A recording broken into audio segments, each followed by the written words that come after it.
यह कहानी राजस्थान के कोटा शहर की एक भूतिया हवेली के बारे में है। यह हवेली राजा महाराजा के समय में बनाई हुई थी, लेकिन पिछले 18 सालों से इस हवेली में आज तक कोई भी रहने के लिए नहीं आया है। इच्छा होने पर भी इस हवेली में कोई भी नहीं रह पा रहा था, क्योंकि लोगों का कहना था कि इस हवेली में भूत प्रेत का साया है। जब अजीत सिंह को इस हवेली के बारे में पता चला तो उसने तय किया कि वो इस रहस्य को जानकर ही रहेगा। क्यों लोग इस हवेली में नहीं रह पा रहे हैं? उसने मजबूत इच्छा शक्ति से हवेली में रहने की पूरी तैयारी कर ली। जब उसने हवेली के अंदर जाने के लिए पैर आगे बढ़ाए तो दरवाजे पे किसी अनजान व्यक्ति ने उसे रोक लिया और नज़दीक जाके बोले, कौन हो आप और इधर क्यों आए? अजीत सिंह ने जवाब देने के बजाय उससे सामने सवाल किया, जी आप कौन?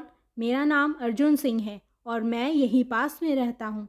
अजीत सिंह ने कहा, ओ अच्छा, मैंने सुना है कि यह एक भूतिया हवेली है और यहाँ कोई नहीं आ पाता है, इसलिए मैं इस हवेली में एक दिन रुकने का फैसला लिया है। अर्जुन सिंह ने कहा, जी हाँ, आपने सही सुना है और आप भी अंदर मत जाइए। मेरी माने तो आप भी वापस लौट जाइए। यहाँ बहुत खतरा है। यह सुनकर अजीत सिंह खुश हो गया, जैसे उन्हें कोई लॉटरी लग गई हो।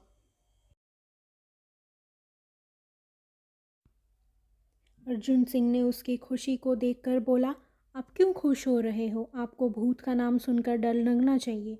शायद आपको पता नहीं होगा कि मैं भूत प्रेत में काफ़ी दिलचस्पी रखता हूँ। अगर इस हवेली में भूत है तो मैं अंदर ज़रूर जाऊँगा और सारी सच्चाई का पता भी लगाऊँगा। इतना कहकर अजीत सिंह उस हवेली में चले गए। अंदर जाके अजीत ने अपने बैग को साइड में रखा और हवेली के चारों ओर देखने लगा। सारे रूम भी चेक कर लिए। बाद में ड्राइंग रूम में आके सोफे पर बैठ गया। उसने वहां बैठकर दारू के 2-4 पैग भी पिए। वहीं अचानक उस रूम में लाइट का एक बल्ब चालू बंद होने लगी, लेकिन अजीत ने उस पर ध्यान नहीं दिया। थोड़ी देर बाद दूसरा बल्ब चालू बंद होने लगा। यह सब देखकर अजीत अपनी जगह पे खड़ा हो गया और संपूर्ण सवेचत हो गया। अचानक उसके सामने एक छोटा टेबल हवा में उड़ने लगा। करीबन 6 फुट हवा में ऊपर जाके गोल गोल घूमने लगा और बाद में अजीत की ओर तेज़ी से आने लगा। अजीत ने तुरंत ही अपनी जगह बदल दी और दूसरी ओर चला गया और वो टेबल वहीं जाके गिरा जहां अजीत खड़ा था। अजीत कुछ समझ पाता उतने में सोफे की शीट उसकी ओर आने लगी। वो जल्द खड़ा हो गया और छलांग लगाकर दूसरी ओर कूद गया, जिसके कारण सोफ़ा दीवार को टकराया और अजीत बच गया।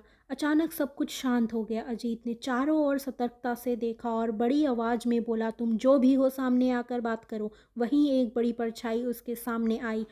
अजीत ने उस परछाई को देखकर बोला, कौन हो तुम और क्यों मुझे मारना चाहते हो? परछाई, तुम्हारी भूल के कारण। अजीत, मेरी भूल? मैंने कौन सी भूल की? परछाई, इस हवेली में आने की भूल। मैं किसी को भी इस हवेली में खुश नहीं देख सकता। अजीत, लेकिन क्यों? वो परछाई जवाब दिया, आज से 18 साल पहले इस हवेली के मालिक ने मुझे यहीं पे मार डाला था। मेरी कोई भी गलती नहीं थी। इस कारण की वजह से मेरी आत्मा इस हवेली में भटकती रहती है। मैं किसी को भी इस हवेली में नहीं रहने दूंगा, क्योंकि इस हवेली में मेरा खून हुआ था। हवेली में जो भी रहने के लिए आएगा उसकी मौत होगी। अजीत ने कहा, मैं तुम्हें अपनी असली रूप में देखना चाहता हूँ। मैं तुम्हारी इच्छा अवश्य पूरी करूँगा। और उस बछड़े ने एक भयानक दम्याना रूप ले लिया। उसका चेहरा इतना भयानक था कि अजीत भी एक क्षण के लिए डर गया था, लेकिन दूसरे ही क्षण में उसने अपने आप पर काबू पा लिया। बाद में इसने अपनी जेब में से सफ़ेद पाउडर निकाला और उस भूत के ऊपर फेंक दिया। भूत के ऊपर पाउडर पड़ते ही वो जलने लग गया। बड़ी बड़ी ज्वाला उठने लगी। वो बहुत ज़ोर ज़ोर से चिल्लाने लगा और बाद में पूरी तरह से जल गया। उसके बाद अजीत ने चैन की सांस लिया और वहीं पर सो गया। दूसरे दिन सुबह जब अजीत सही सलामत हवेली से बाहर आते देख अर्जुन को आश्चर्य हुआ। अर्जुन ने अजीत से पूछा, तुम कैसे जिंदा हो? जब अजीत ने अर्जुन को कल रात की घटना को पूरी तरह से बताया और बोला, अब यह हवेली भूतिया हवेली नहीं रही।